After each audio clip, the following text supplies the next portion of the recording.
A little over a couple of years ago, Joe Hendry challenged Ethan Page for the NXT Championship at a premium live event called No Mercy.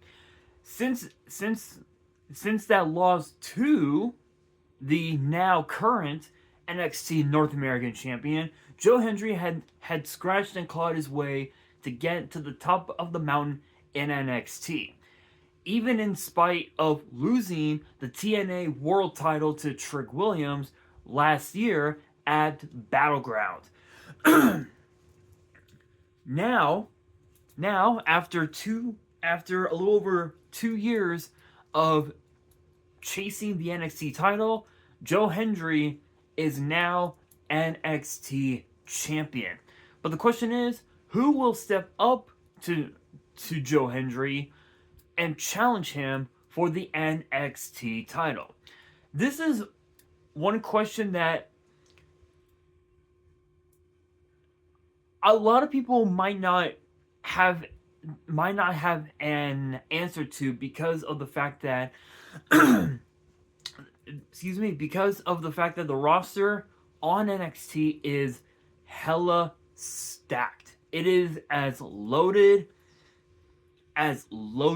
can get. It is about as loaded as a stuffed crust pizza, and that's saying a lot because you can put a lot of toppings on a pizza, except for pineapple. Pineapple doesn't go on pizza. I'm just throwing that out there. I get that some people might think that pineapple does go on a pizza. Trust me, it doesn't. The flavor, it just dilutes the flavor. I'm just throwing that out there. I'm probably gonna get a lot of heat for saying that, but that's okay. That's okay. However, moving on. With the NXT roster being that loaded, and with Robert Stone now being the interim GM of NXT until Shawn Michaels can find a suitable replacement,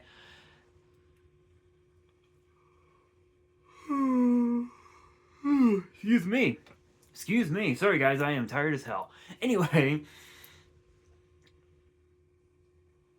with the roster being so stacked, it's hard to really predict who will take that challenge against Joe Hendry and the NXT title. I mean, think about this, right? You got all four members of Dark State, right? You got Shaquan Sugars, you got Dion Lennox, you got Cutler James, Osiris Griffin, you've got Tony D'Angelo, you've got Andre Chase, you've got who else? You've got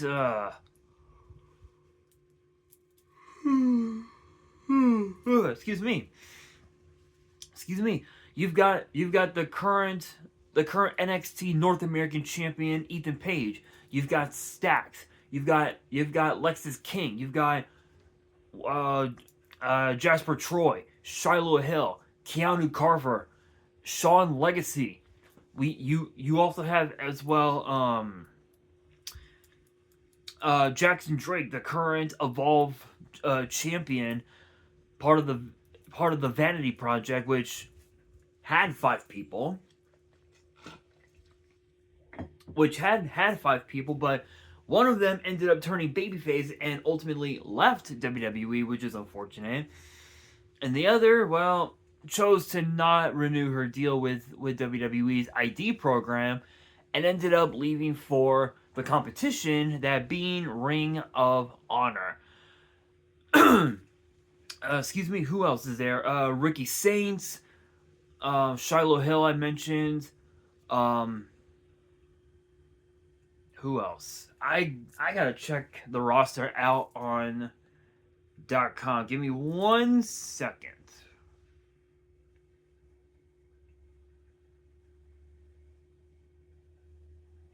NXT.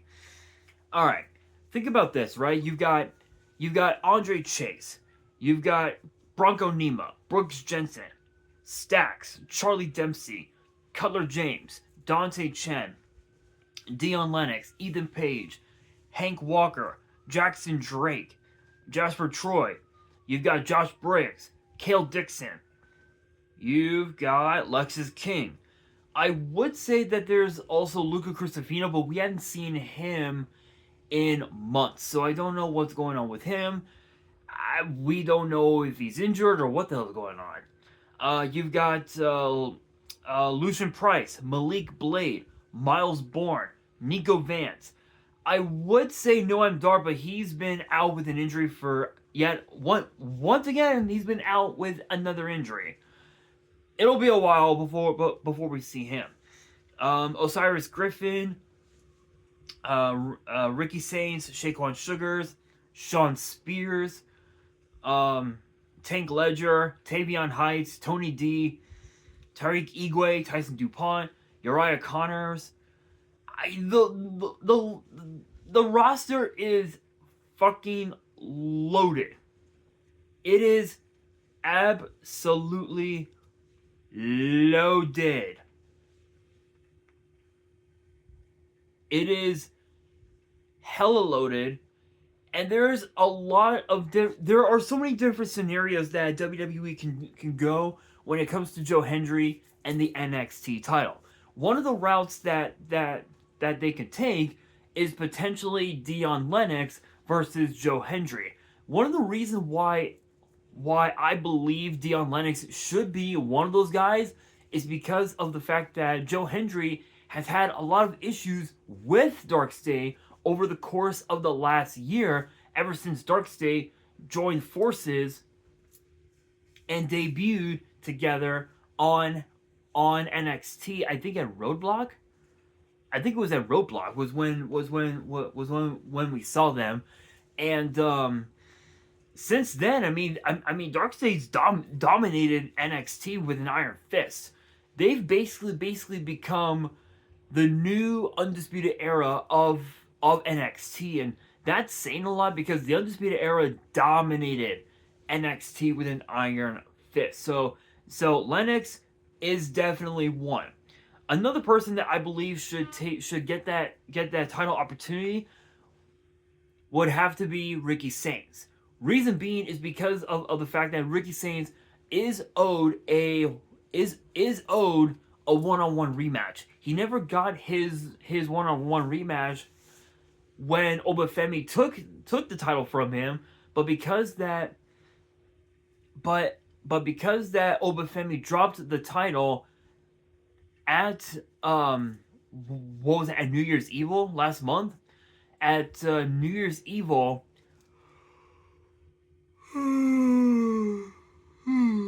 excuse me. After successfully retaining the title against Leon Slater, Ricky Saints never got his one-on-one rematch, and I think he's definitely owed a singular rematch. Miles Bourne, on the other hand, could be interesting because he's had opportunities at the NXT title before against Oba, but he failed miserably. In fact, I think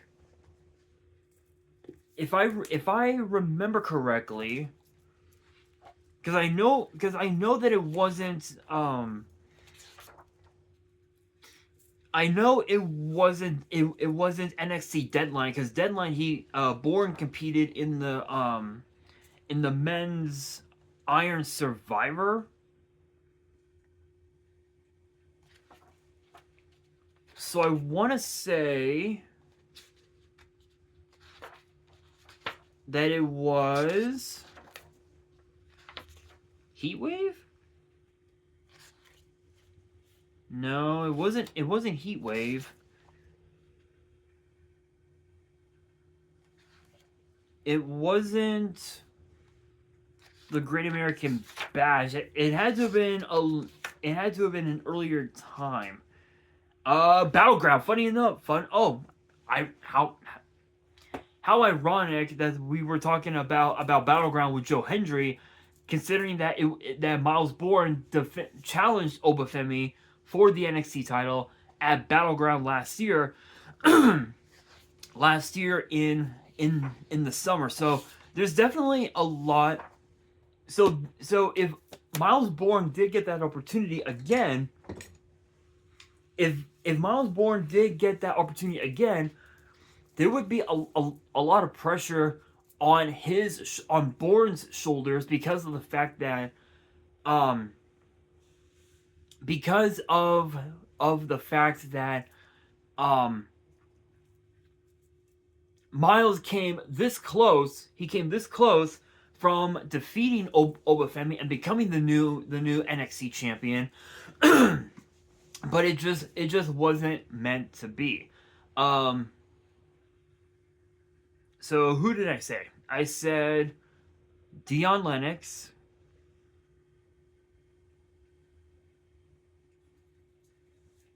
Miles Bourne, and Ricky Sainz. I did say Ricky Sainz. Last one up, fourth person that comes in the mind. As crazy as it sounds, I think it has to be Tony D'Angelo, and the reason why I say it's Tony D, it's because of two things. Number one, excuse me. No, number one, let's say that Dion Lennox does get that opportunity against Joe Hendry for the NXT title. Tony D'Angelo most likely will reveal that it's the NXT title was the second reason why he came back. Because if you guys recall, this past Tuesday on NXT, Tony D'Angelo revealed one of the reasons why he came back to NXT after being away for several months. One of those reasons was, again, because of Darkstay, because of the fact that Darkstay took everything away from Tony, during their match at Stand and Stand and Deliver. One of those things that they took away from him, excuse me, was his underboss, Channing Stacks Lorenzo. His consigliere, Luca Crucifino, pretty much the entire D'Angelo family. Like, they took everything from Tony D'Angelo, the former Don of NXT. And one has to wonder if it really is the NXT title that Tony D wants.